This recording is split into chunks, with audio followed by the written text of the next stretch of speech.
We are meant to call from out of the past stories, strange and weird. Tales of mystery and terror by radio's masters of the macabre. Stories of the supernatural, the supernormal, dramatizing the fantasy, the mystery, the unknown. We tell you this frankly, so if you wish to avoid the excitement and tension of these imaginary plays, we urge you calmly, sincerely, to turn off your radio now. Welcome back to The Horror. Thanks for joining me once again. We'll hear from Lights Out this week. Series created in the 1930s by Willis Cooper. Most of the surviving episodes come from the 1940s. By that time, Arch Obler ran the show. Our story today is from January 26th, 1943. It's titled The Projective Mr. Drogan. Here's Lights Out. Ironized Yeast presents Lights Out. Everybody. It is later than you think.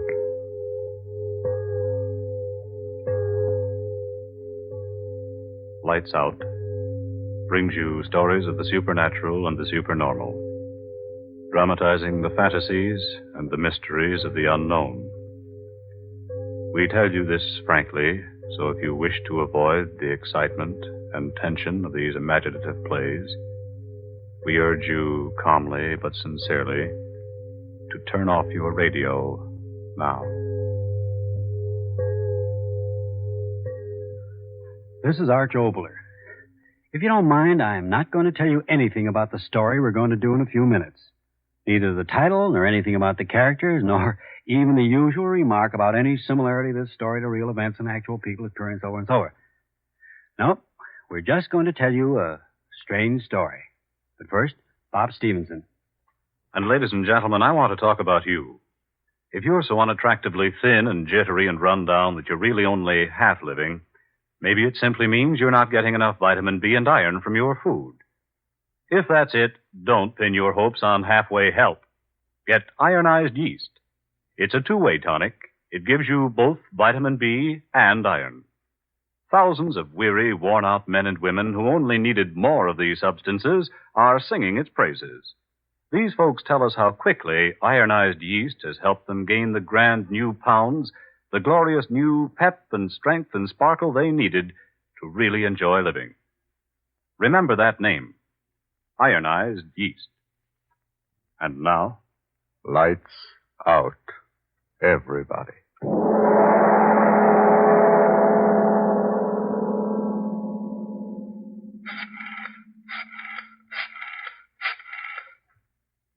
Hello? Hello, police head? Police department? My name is Charles Krager. Dr. Charles Krager. I live at 872 West Street, apartment 2B. I want you to come and get me. I've just killed a man. J. Drogan. Did you hear me? I said come and get me. I just killed a man. His name was...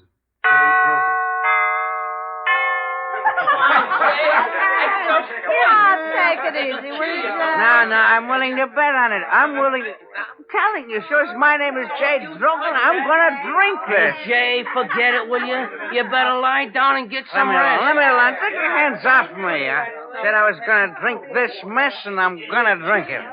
Right out of the cocktail shaker. He's really drinking it. Holy cats, look at him. Oh, boy. Oh, that was terrific. How did it taste? Wonderful. Jay! He's sick. No, I'm all right. Hot in here. Window open. The windows. Who broke all the windows?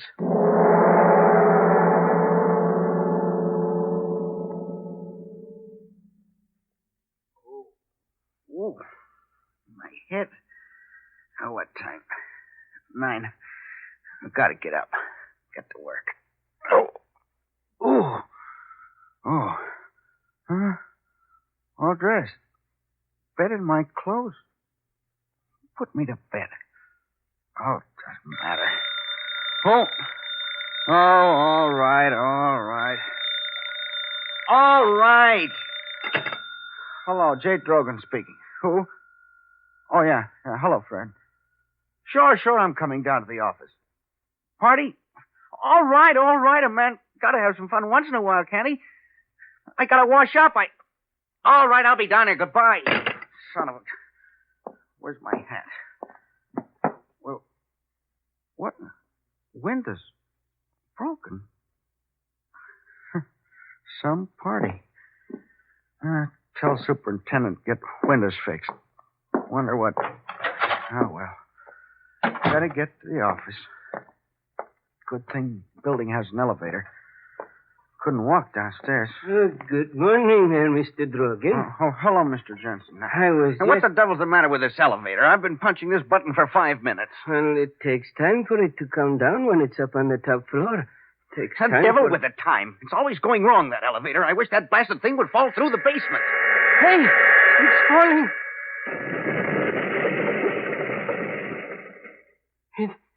It fell. Just like you said.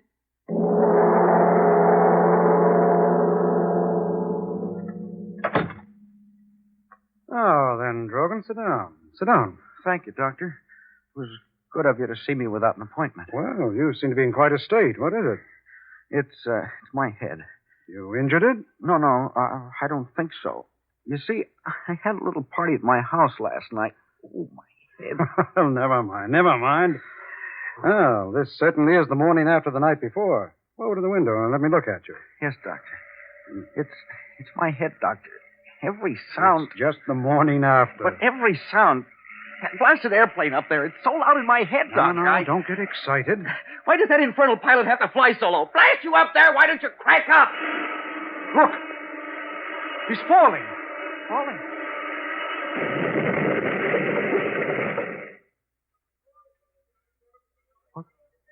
What you said, Drogan, really happened.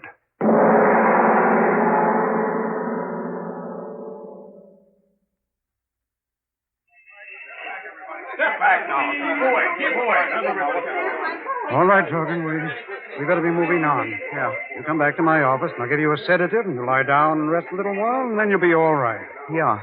Coincidences. That's nothing. Oh, that's all it was. Nothing more. But watch out, man. Watch out where you're walking. It's okay. Now we can cross. Hey, you! How do you like that guy? Blasted cabs, they think they own the street. If I had my way, I'd smash them all up. Doc!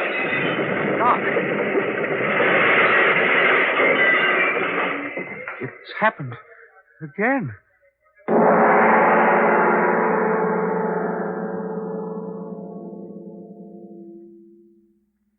Drink this.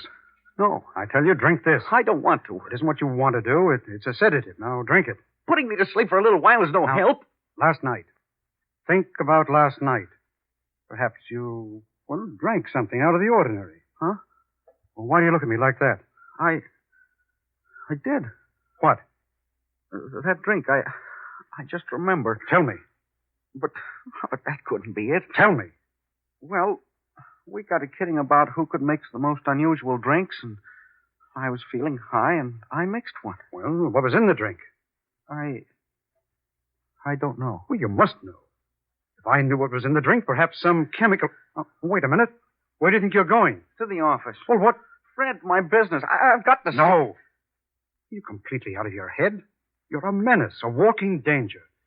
Don't you realize that you can't go out of here until we figure this out, some way to stop it? If you don't, every time you say a negative thought, it'll happen and someone will die. Do you want that? What's the matter with you? Why should you laugh? Stop it. Stop it. Well, it's funny. I go to see my doctor because I'm going out of my head, and he goes out of his head. But what happened to you that all of a sudden I heard you should... you said that I was a menace. When you said that, all at once, everything cleared up. What? Yeah. Me, a menace. That's the funniest thing anybody ever said about me. Look at me. No hair, half my teeth aren't my own. I've got a pot belly, and I'm a menace. Yeah, you a doctor who's supposed to judge things only by facts, suddenly decide I'm a menace. Why? Because 3 screwy things happened that I had nothing to do with. That I had nothing to do with. Coincidences. Like getting 4 aces 2 times running, or rolling 7 25 times in a row, or anything else where 2 and 2 doesn't add up to 4. That elevator would have fallen anyway, and that plane, so his motor cut out just when I said it. And the cabs, we were both so scared that we ran off without finding out whether or not there was a good reason why 3 cabs smashed up. Sure, cabs have accidents all the time. So, well, does that make me a menace? I ask you, is that the way for a doctor to talk? I'm sorry. Of course you're right. I've been talking like an emotional moron. Funny, isn't it? I'm the man who has always evaluated situations through factual evidence. And even then, I've retained some measure of skepticism because I know how misleading human observation can be. Drogan, would you mind shaking hands with a blasted fool? Sure, Doc. And you're shaking hands with one, too. Now, if you don't mind, can I use your telephone? Sure. Of course. Got to call my office, explain why I'm late. Oh, had me scared for a while. Hello, that you, Fred? Yes, I'm on my way in. But I tell you, I'll be there in a few minutes. But I'm telling you, I know, but I'm coming. Oh, stop yelling at me. Why don't you drop dead? Fred. Hey, Fred. What's the matter? I don't know. 1 minute I was talking to him, and then... Fred, answer me. No, it can't be. You're lying. Hello? Drogan, what is it? Tell me. Someone said Fred just dropped dead.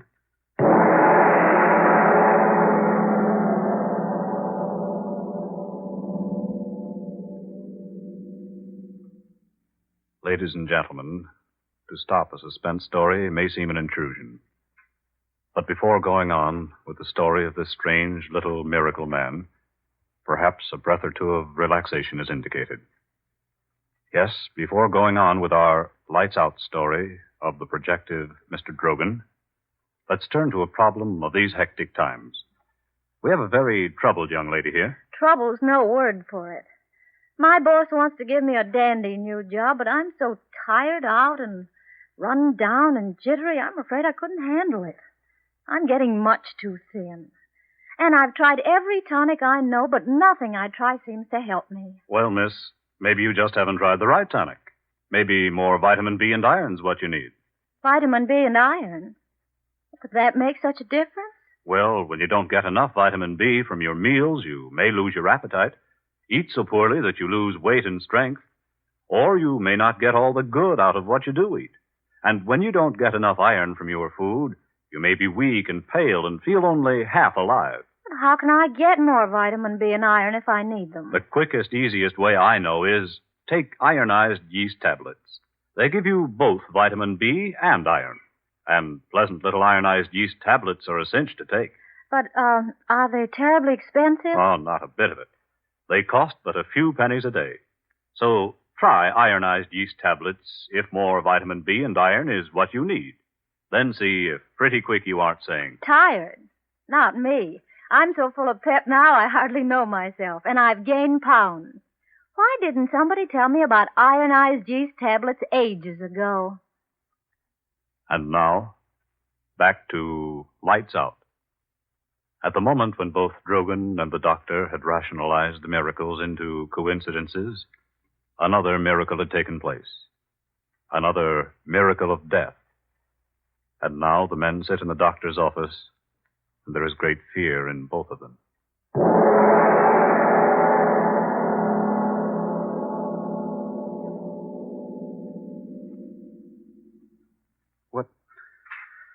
What time is it, Doctor? 1. I can't just sit here. No. You're my responsibility. I've got to think something out. I just can't keep on not thinking anything.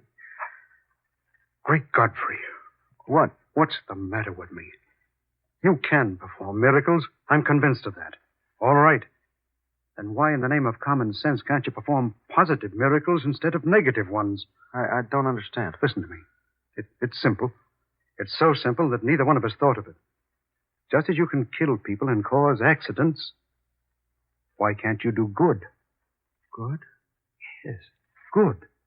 Heal the sick, give eyes to the blind. But when it comes to killing, kill the ones who should be killed. That's right. Maybe I could do that. Hitler, Mussolini. Why, you could wipe out the whole Nazi army by just saying so. Yeah, but how would we know? No, wait a minute. It's all clear now. Every miracle that you performed today was a negative miracle. The falling elevator, the airplane, the taxis, your friend. Everything negative. You haven't performed a single positive miracle. Not a miracle for good instead of evil. Well, come with me. Where? Out into the street again. Come on, Drogan. We've got to find out if you can perform a good miracle just as easily as performing the other kind. And if you can, well, you'll start making history in a few minutes, Mr. Drogan.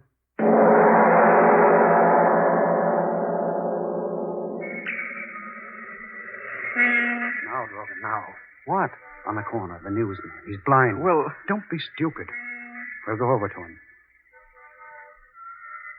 Faber? Faber, get your paper. Hello, Tom. That you, Doctor? Yes, give me a magazine. Well, anyone will do. Yes, sir. Wish it, Drogan. Wish that he could see. I am. There you are, Doctor. How have you been? Oh, never mind about me. How about you? Huh? How about your eyes?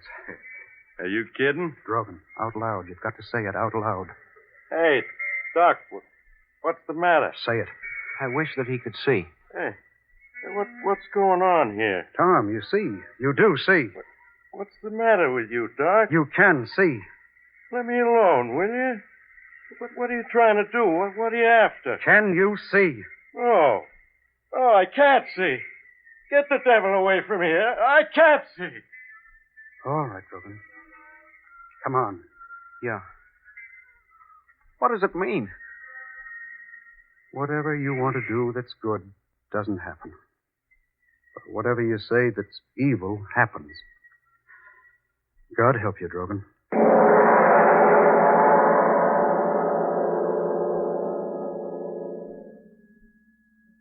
Well, I know. I'll give it just go in. Well, have a good sleep, friend Drogan? Yeah. Why did I fall asleep? A sedative I gave you. Oh. Drogan, I want you to meet my wife.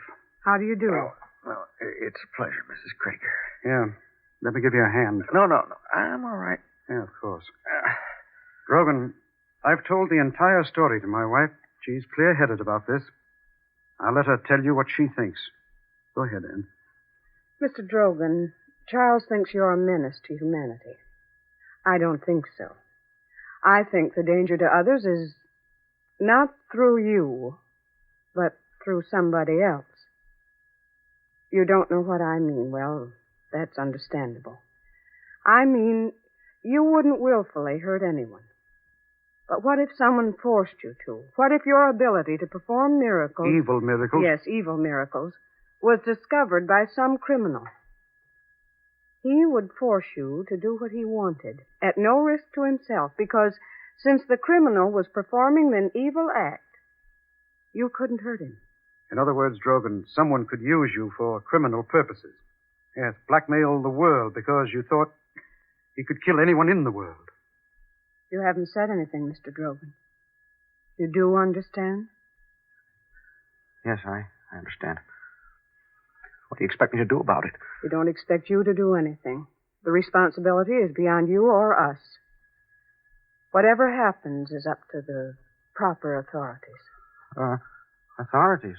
What we must do is to tell the authorities of what happened. It's a wonderful idea. What did you say? It's a wonderful idea. Charles, I told you he'd understand. Drogan, I'm proud of you. Thank God it happened to a man like you instead of another little fascist who'd imagined himself a super Hitler. A wonderful idea. Yes, of course, but why do you keep on saying that? You gave me a wonderful idea. Thank you, but that's not important now. We've got to go to the authorities. All of us. No. Why should you say no? I'm not going anywhere. Neither are you. What? Charles, why should he say... Wait. What's the matter? Nothing. I'm not going anyplace, or you. What do you mean? Sit down. What the devil for? Sit down. Now, I don't see what... Doctor, I let you talk. Now let me. Well, in my own way, I figured out the world a long time ago. And that's why I was satisfied. Now, you see, it's like this. Some people are born with more than other people. One man has more brains, so he's an Einstein. Another fellow's born with good looks, so he's a movie star like that Taylor fellow. Another has muscles that work better, so he's a Joe Louis. Another one's got more energy, so he's an Edison. Most people are born with just enough brains and muscles to get along in a plain, ordinary life, like me. I knew that. So I was satisfied. Then this happened to me. All at once, all I've got to do is say something, and then it happens. Not good things, we found that out, but whatever I say that's wrong happens. I can do what anybody else in the world would like to do, but can't do. No Army or Navy or Air Force. I can say that somebody should die or that something should burn or break or fall, and it happens. You know, at first it was the same for me as for you, Doctor. I couldn't believe it was really so. Then while I was lying here, I heard you and your wife talking, and I began to figure things out. And then you both gave me the real idea. Dempsey and Joe Louis and Tunney and those fellows who had better muscles made themselves millions. So did Edison and Ford and Chrysler and the rest of them who had brains. Now, I had something. Why shouldn't I get paid off, too? Paid off? That's right. How? You said it before. What? I think you call it blackmail. Charles. The way you both look at me, you'd think I'd said something you hadn't said before yourself. Anybody that's any good to the world, I can kill. All right. People get paid off in this world for not letting other people starve, so I'll get paid off for not making people die. That's a pretty bad joke. Joke? No. Of course you're joking. No. You don't mean that. Sit down, Doctor. Doctor, I said for you to sit down. Don't you order me around. Now stop this nonsense and... Oh. I brought you some tea, Mrs. Krager. Yes, thank you, Frederick. Just put the tray Wait down. a minute. Take that tray out of here. Go ahead. Take it out. But I take orders only from Mrs. Krager. Is that so? Well, why don't you die? He's dead, isn't he, Doctor? Yes. So you see, it isn't nonsense. You devil, you. Well, up to now, it's always been plain Sam. I never thought that you... That's just it. You should never underestimate a little man, now should you? Charles, do you hear me? Call the police. He hears you, but he won't do anything about it, will you, Charles, Doctor? don't just sit there. This man is a murderer. He killed Doctor, Frederick. your wife is talking a little too much, isn't she? There, won't you please Doctor, do you hear me? I suggest you tell your wife to shut her mouth. Charles, Or maybe you'd like me to say something to her, the words I said about the servant. Suppose I said, Mrs. Krager, I wish you were... Stop. Will you please do something And about this? stop it. Stop. You hear me? Stop. Now, it'll be all right, dear. It'll be all right. Of course it will. As long as we're sensible about this. Now then, what is my plan? Oh, very simply this. You and your wife are going to help me get everything in the world that I want. Yes, everything. What I tell you to do, you will do. Letters.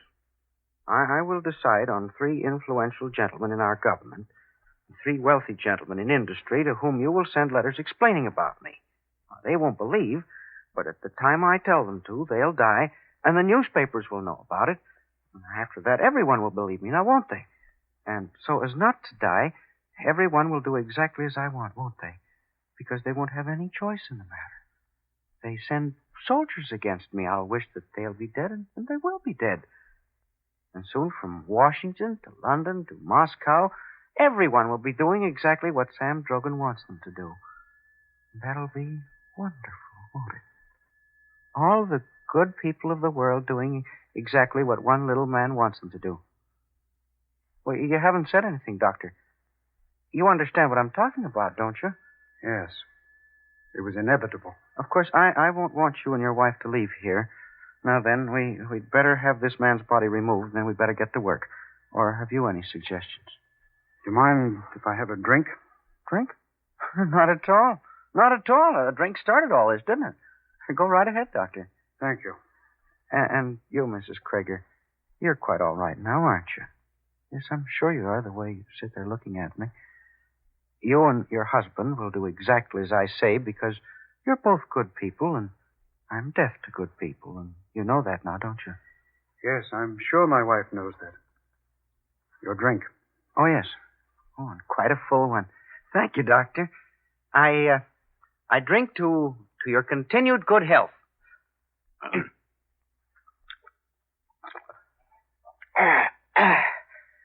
Well, a strong one and a good one. Thank you, Doctor. What? Drink? Oh, my throat. You put? No, wouldn't dare. I'll kill. Charles, what did you? You. Kill. Charles is going to. Wait. You. Charles. Both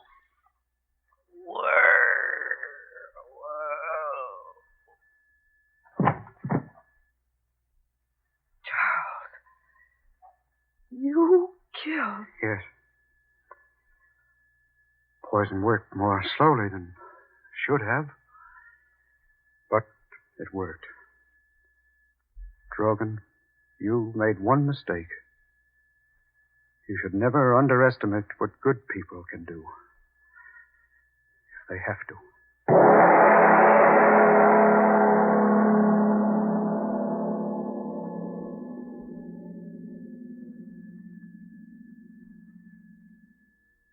Mr. Obler. Mr. Obler. I know how you feel, but in these times of stress and strain, the tensions of life do pile up for all of us. And once in a while, it's a welcome let-up to think of miracles and miracle men.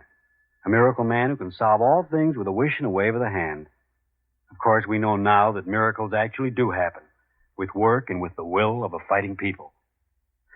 Which brings us to next week. I'll tell you about that after you've had your say. Well, I just want to clear up a point for our listeners. Friends, we've told you about ironized yeast. We've told you, too, how thousands who only needed more vitamin B and iron today thank ironized yeast tablets for helping them gain glorious new strength and pep, and 5, 10, even more pounds of good new flesh. But did you know that you can try ironized yeast tablets on a no-risk, money-back basis?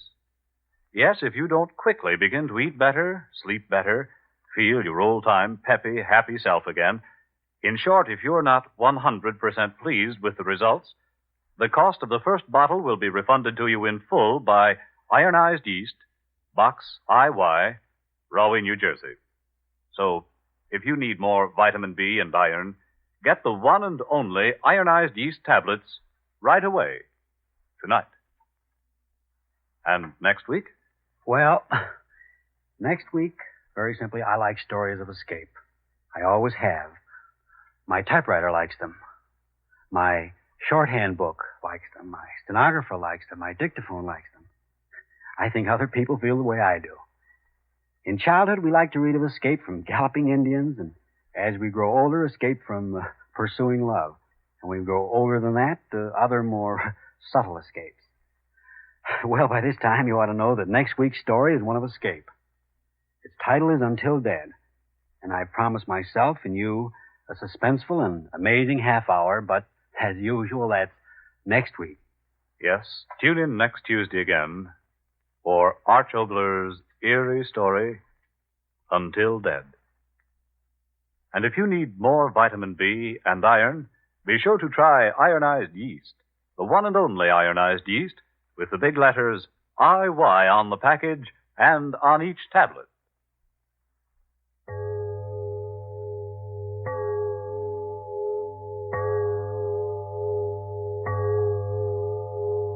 It is later than you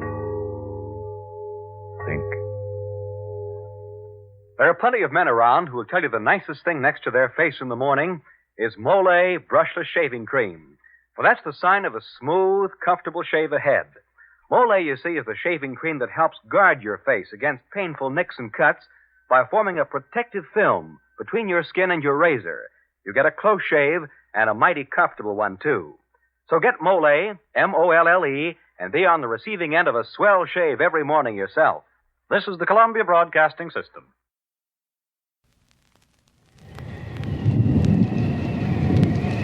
That's the horror for this week. Hope you enjoyed it. You can find more from Lights Out, past episodes of The Horror, and thousands of other old-time radio episodes at the website, relicradio.com. All the other podcasts are available there, and our Shoutcast stream with even more old-time radio. And don't forget to donate while you're there. Click on that donate button or visit donate.relicradio.com. Your support is how all of this is made possible. We're advertising free thanks to you. And we've got some downloadable sets for certain donation amounts. Just visit donate.relicradio.com for more information. And my thanks, as always, to those who have helped out. And thanks for joining me today. Be back next Saturday with another episode of The Horror.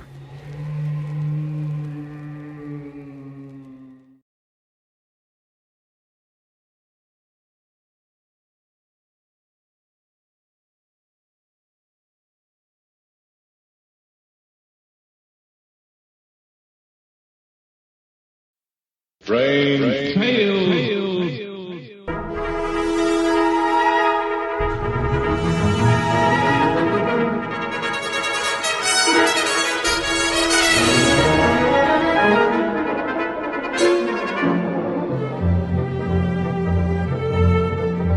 RelicRadio.com presents tales of the strange and bizarre, the weird and the wicked.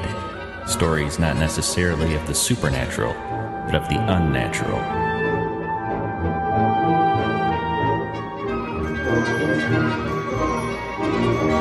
Join us now for Strange Tales, featuring radio drama at its most mysterious and unusual.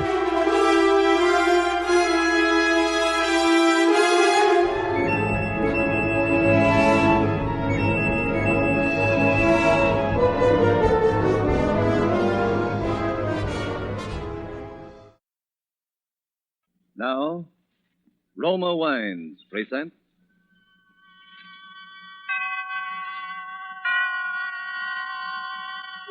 Suspense.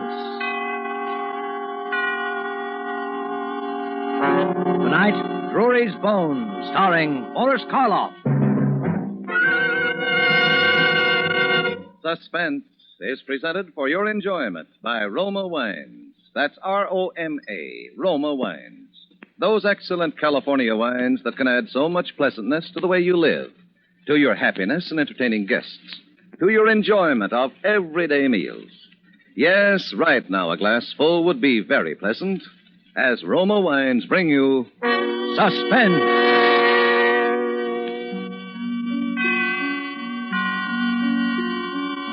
This is the Man in Black, here for the Roma Wine Company of Fresno, California, who tonight from Hollywood bring you as star Mr. Boris Karloff in the remarkable history of a Scotland Yard inspector who found himself in surely the most ironic predicament ever to confront an officer of the law.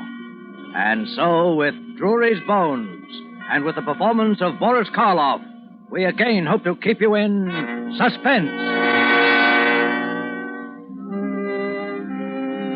The events that are covered in this report began on the night of December the 28th, 1910, although I didn't know it at the time. But it was on that night that I opened my eyes to discover that I was lying behind some trash barrels in a dark London alleyway. Thunder was ripping the skies apart, and the sheets of rain that were pelting on my unprotected body had soaked me to the skin. My head was aching unbearably. As I automatically tried to rise, I found I was so dizzy that I had to hold on to the barrels for support. I reached up to feel of my head. My hair was a mass of clotted blood. In my numb mind, I could feel only one urge. I had to find a lighted building somewhere where someone could get me warm clothing and call a doctor. It seemed hours before finally I saw an office building in which a light was burning, and gratefully stumbled in its direction.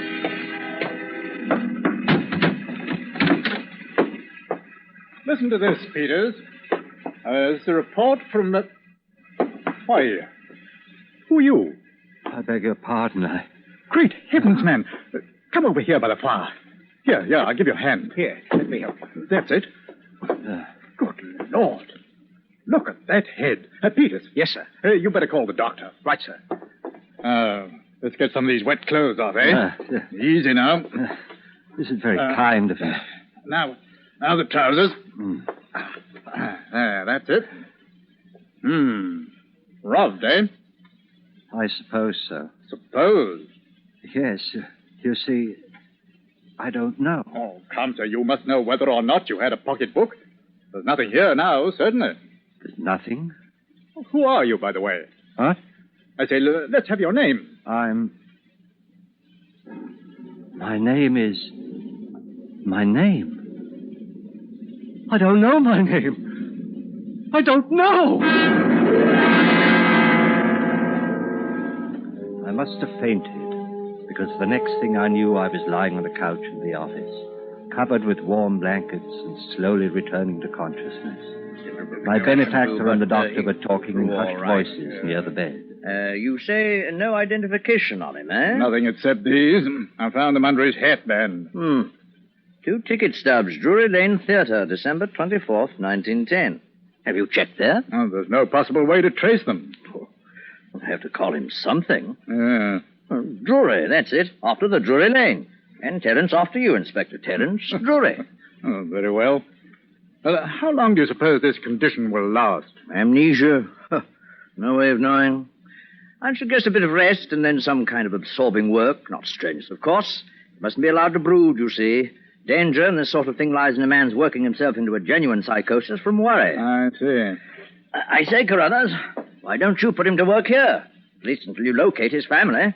After all, you can't very well turn your back on the chap now that he's named after you. Well, as a matter of fact, it happens that I could use the new man around here very nicely. Oh, there you are. And as to forgetting one's worries and absorbing work, I can't think of a better place in the world for a man to do that than Scotland Yard.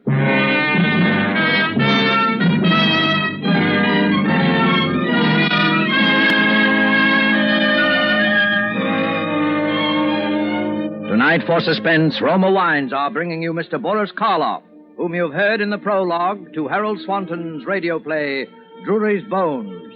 Tonight's tale of Suspense.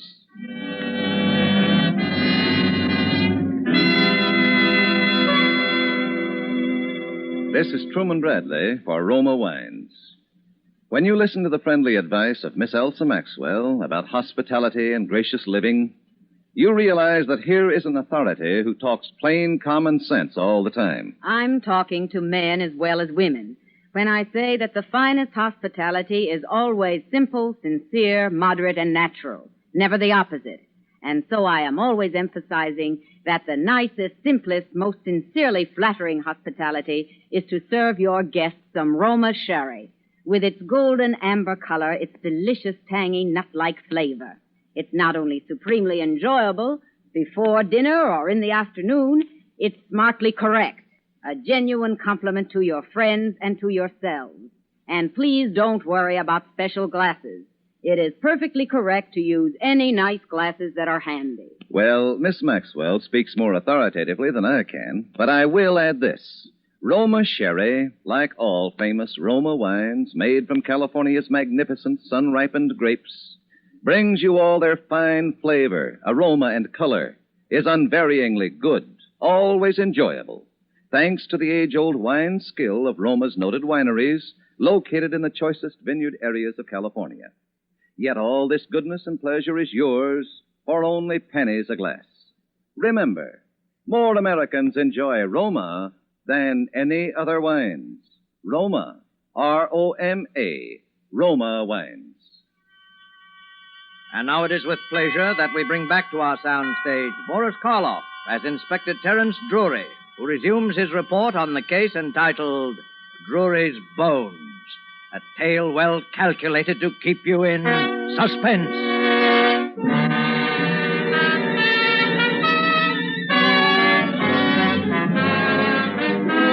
It was an amazing stroke of fate that brought me to the London office of Scotland Yard on that dreadful night of December 1910. For I'm sure that nowhere else could I have had more kindness and understanding. Of course, at first the strain was almost unbearable. I had absolutely no recollection of my past. I had no idea who the man was who lived the first 30 years of my life. Or was it 40? Or 20? I never knew.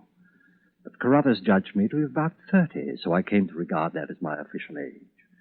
And he was ingenious in providing interesting work for me. During the days that followed, I became so absorbed in the tide of fascinating cases that flowed across my desk that I had no time for thought or reflection on my plight. My own dossier at last reached what is called the inactive file and was gradually forgotten. In short, my present and my future became so interesting that I came to regard my past as a closed book. And so it was, as a full-fledged inspector, I reported one day in May of 1930 to Chief Inspector Carruthers. Oh, hello, Drury. Have a chair. Thanks. Cigar? Yes, I will, thank you. Havana, eh? Decently prosperous for a Scotland Yard man, Inspector. Sure you're not involved in a scandal of some sort? I'm sorry, old boy. Gift from my niece. Have a light. Only one other conclusion, then. You're about to cancel my holiday. Well, as a matter of fact... Murder in Soho, I suppose. No, not in Soho. In Clovelly. Clovelly? Clovelly? It's a fishing village in Devon. That's it. Bit of a resort town, too, you know. Thought you might be able to combine business with pleasure. I do need a rest, you know. Now, I have here a letter from a Mr. John Stanhope, who resides in Clovelly. It seems he unearthed a human skeleton in his backyard, apparently buried there for years. Oh, it'll just be a matter of securing a routine report on the case, perhaps questioning this Mr. Stanhope and possibly a few of the local residents. Then you can pop down to Torquay and bask in the sun for a few days. Ever been in North Devonshire? I avoid it religiously. I'm allergic to moors. Well, what do you think of it? Well, if it were anyone else but you, Carruthers. I suppose I'd better write this all down. John Stanhope, right? Mm-hmm. Do you have his address? Oh, there's no such thing as an address in Clovelly. There's only one street. But you won't have any trouble finding it. Oh. From what I hear, the townspeople will be quick enough to tell you all about the place where the bones are buried.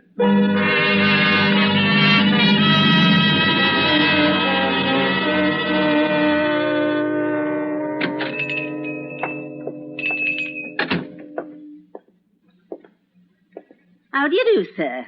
Welcome to Clovelly. How do you do? My name is Drury, Scotland Yard. You'll want a single, I expect. Yes, if you have one. Just sign the register, please. Very well. There. I understand that Mr. John Stanhope is to leave a message here for me. Oh, you must be here about the bones. Yes. Some excitement they've caused, I'll tell you. What with the Ashley Nortons' disappearance, a dark mystery these 20 years and all. Who were the Ashley Nortons? Lived in that house 20 years ago, they did. That would be just about the time the body was buried, wouldn't it, sir? Yes. Did you know them? Never did see her. Saw him once or twice. Strange pair they was. Unsociable. Keeping themselves to themselves night and day in that house on the cliff. No telling what went on behind them doors. What do people think went on? There's some that thinks that what went on was murder. Murder? Why? There's those who knows the reasons better than I. I'll leave it to them to tell. Very well. Let's see, I signed this book too, don't I? Oh, no, sir. That's our permanent register for new guests. But you've been here before. I? Why, no. I've never been here before in my life. Oh, that's odd. For a moment, I thought I'd seen you here before sometime.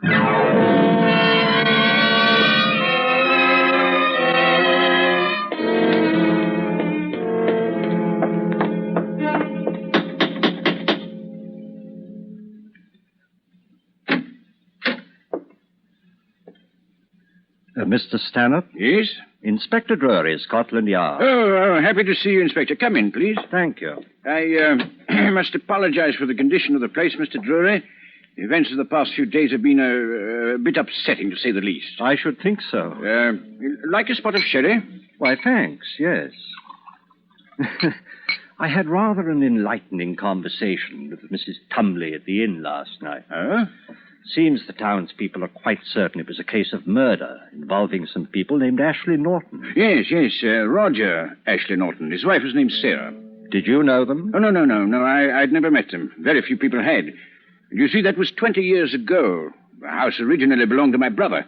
He died in 1925, and I didn't come into the property until after that. I know it's natural to jump to the conclusion of murder when one uncovers human bones, but is there any reason to suspect a motive? Did anybody disappear suddenly? No one but the Ashley Nortons. I see. There's nothing to go on but gossip, and it's all highly circumstantial, of course. Ah. You see, my brother was renting this house to them furnished by the year, payable in advance, and so he rarely had occasion to call on them. But when the regular check failed to arrive on time, he paid them a visit. The house was vacant, and it was immediately clear that no one had lived in the place for the last few months. Your brother made inquiries, of course. Oh, yes. No one had seen or heard from them for at least 2 months before. And what date was that, Stanhope? Now, let me see. That was December of 1910. I'm sorry. It's quite all right. Here, let me... No. The maid will attend to it. Let me get you another. Not right now, thanks. Well, would you like to examine the garden? The garden? Yes, where the bones were discovered. Oh, yes, of course. Out through the French windows. Here to the side, I take it. Yes. Here we are. Just over here, Inspector. See. And the tree stood about here, eh? The what? The holly tree. I must admit you're a jolly fine detective, sir. The gardener discovered the body while removing the dead holly tree, all right, but I wasn't aware that I mentioned the fact to Scotland Yard.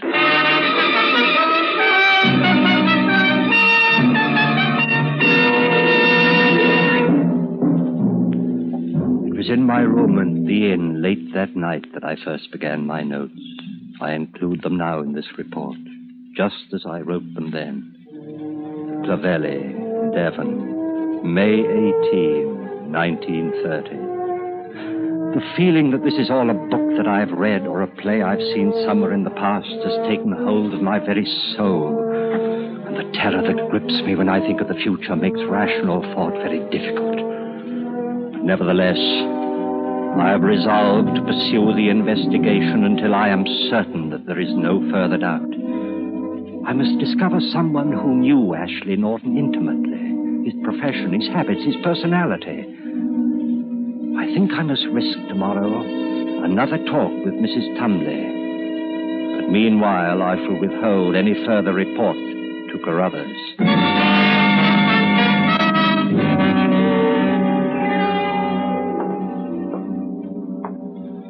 Now, Mrs. Tumley, you said yesterday that there were some people here in Clovelly who knew the Ashley Nortons rather well. Did I? Yes, Mrs. Tumley. Well, it might have been Effie Wilkes I had in mind. Who was Effie Wilkes?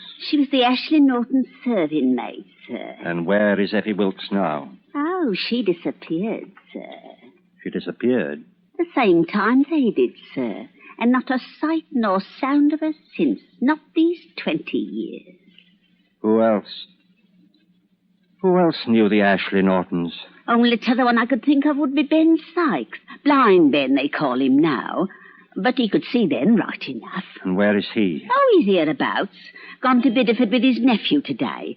But he'll be back Wednesday, if you'd care to speak with him, sir. Did he work for the Ashley Nortons? In a manner of speaking, sir.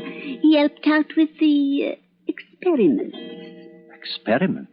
Oh, yes, sir. Mr. Ashley Norton was quite a scientist. Or so he said. What did Ben Sykes have to do with these experiments? Oh, he got things for them, sir. What sort of things?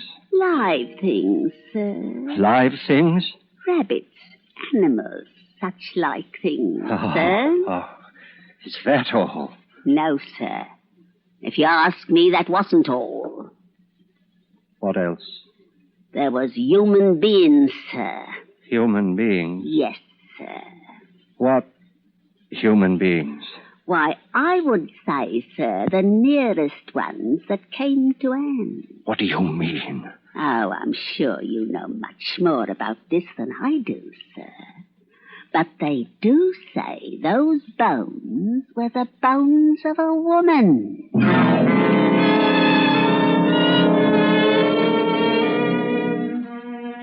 Carruthers wired today that he expects to locate the serving girl, Effie Wilkes, within a matter of hours. That means at least that she's alive. And it also means that our testimony will complete the case. And I can no longer deceive myself as to the outcome. I don't quite know why I sent Carruthers the information about Effie Wilkes, knowing as I do that I'm endangering myself by that action. Perhaps there's something of which I'm still just a little proud. I'm still primarily a detective. Well, I shall pursue this investigation impersonally and logically until the very last link in the chain. That link is Ben Sykes. Blind Ben. There is only one fact in which I can take some faint hope. Ashley Norton was a scientist, but presumably a doctor. And I can find no faintest memory in myself of any specialized scientific knowledge whatsoever. For Ben Sykes' nephew is going over to Biddeford today to bring the old man home. I shall go along and talk to him on the ride back. So you're Ben Sykes? Aye, Blind Ben, they call me. But eyes are none. I can keep up with the best of them. What's your business in Clovelly, sir? Come to ask you some questions about Mr. Ashley Norton.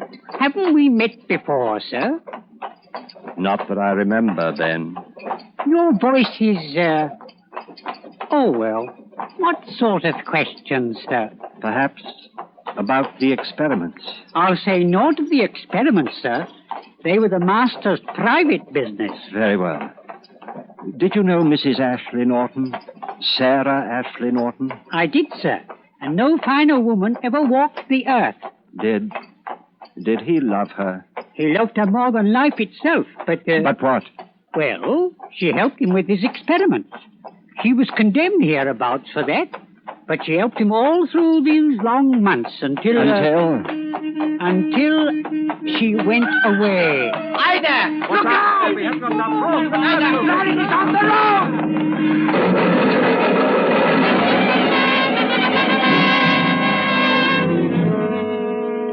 The last I remember was the sickening sway of the wagon as it overturned in the ditch to the left of the road. I must have hit my head on something and lost consciousness just for a moment. Help me with him. Otto! Oh, I say, there's a nasty gash on his leg there. What about the other? Take care of Ben. Right. I'll look to the inspector. Right. There you are, old fellow. Now. Inspector, you all right, Ah, sir? I believe so. Here we are. There you are, sir. Thank you. Is Ben all right? Oh, he's hurt. His leg. I've sent for the doctor. Let me have a look at it. Oh, yes. No, don't roll it back. Huh? Now, get me a knife. Oh, here you are. Now, help me with this. Here. Ah. That's it. Compound fracture and bleeding pretty badly. Have you a handkerchief? Ain't clean enough for a bandage. It isn't a bandage. Now, get me a small stick. Oh. That's it. Now, around here, just below the patella. Now, hold on to that and relax it when I tell you. Yes, sir. Tibia and fibula, both compound. Dislocation of the talus. Need x-ray immediately. What? I didn't know you was a doctor, sir. Huh? What? Neither did I.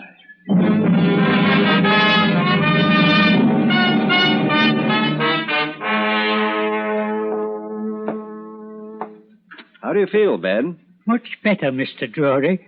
Thanks to you. She twitches now and then. You'll be all right once it's set. Lucky you was with us, sir. Ben, you were going to tell me about the last time you saw Mr. Ashley Norton. Do you remember? Yes, sir. I remember it well. He was going up to London, to the theatre, he said. Was he going alone? Yes, sir. Mrs. Ashley Norton had gone on ahead to do some shopping, he said. Ben, do you remember when? What theatre? Yes, sir. It was Christmas Eve, and the theatre was Drury Lane. Yes. Yes, I know. I guess I knew it always. Asking your pardon, sir, I'm an old man, and I can say things without anyone getting angry about them. Yes, Ben, what is it? Well then, sir, you seem like a man who's running away from something. Oh, running. I wouldn't run away from it any longer, sir, if I was you. Ben, I believe you're the only one of us who isn't blind.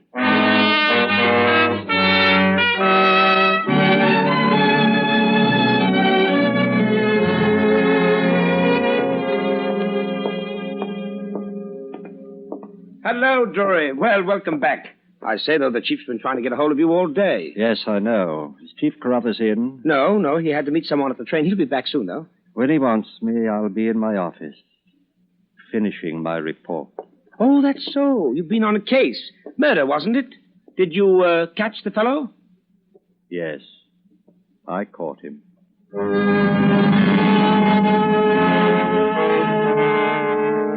There's little now that needs to be added.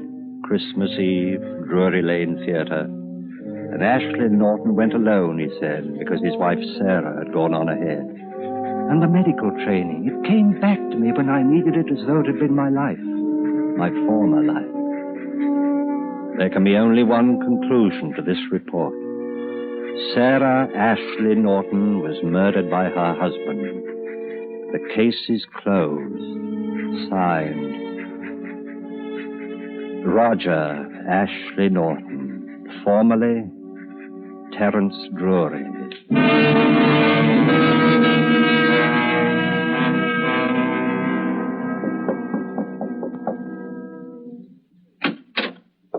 Oh, come in, Drury. I've been expecting you. Yes. Here's my report, sir. And there's time enough for that. If you don't mind, I'd rather you read it now. I'd like to get it over with. Yes, but, you know, we finally traced the serving girl, Effie Wilkes. Yes. If you don't mind. And through her, we traced someone else. Does it really matter now? I think perhaps it does. You may show in the witness, Peters.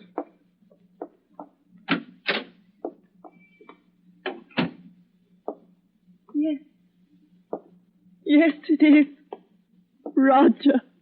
Oh, Roger. I beg your pardon, but who? Roger, don't you remember me? Remember you? I only remember that you were someone who was once very dear to me. And now it's too late. No, Roger. No, it isn't too late. I'm... Sarah. Oh, you see, Drury, or rather Mr. Ashley Norton, it seems you and your wife did go to the Drury Lane Theatre on that Christmas Eve 20 years ago, and that very night you were both to go on to Paris. Then at the last moment you ran into some chap who begged you to deliver a lecture the next day. You agreed, and Mrs. Ashley Norton went on ahead. You were to meet her in Paris in 2 days. Oh. When you didn't come, I checked with the steamship company, and they said your ticket had been used. The thief who robbed you must have used it, but I couldn't know that. I thought you must be somewhere in France. The French police tried to trace you for years. Then I thought you must be dead. Oh, Roger. My dear. Sarah, do you suppose you could call me Terence? I've got used to it, you know, and... Oh, very well, Terence. You haven't changed very much, really. I suppose you haven't either. By the way, I had excellent taste in women in those days. Oh, my dear.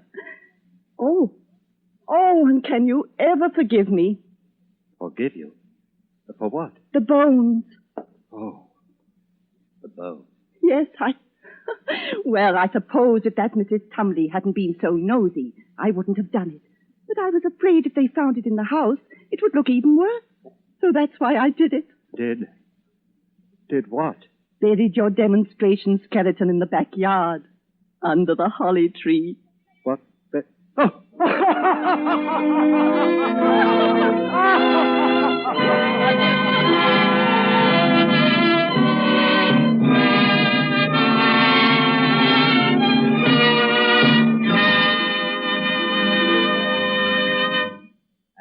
closes Drury's Bones, starring Boris Karloff.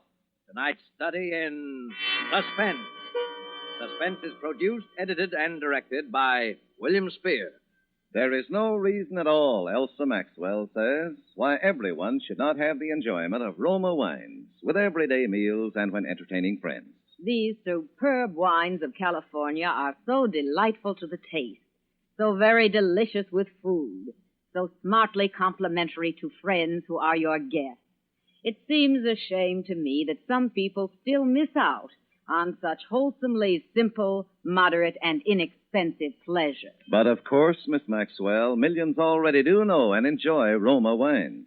In fact, more Americans enjoy Roma than any other wines. And that can only mean Roma wines are California's finest, always extra good, unvaryingly fine in flavor and quality, yet only pennies a glass. Roma, R-O-M-A, Roma wines. Next Thursday, same time, you will hear Mr. Joseph Cotton, a star of Suspense. Presented by Roma Wines, R-O-M-A, made in California for enjoyment throughout the world. This is CBS, the Columbia Broadcasting System.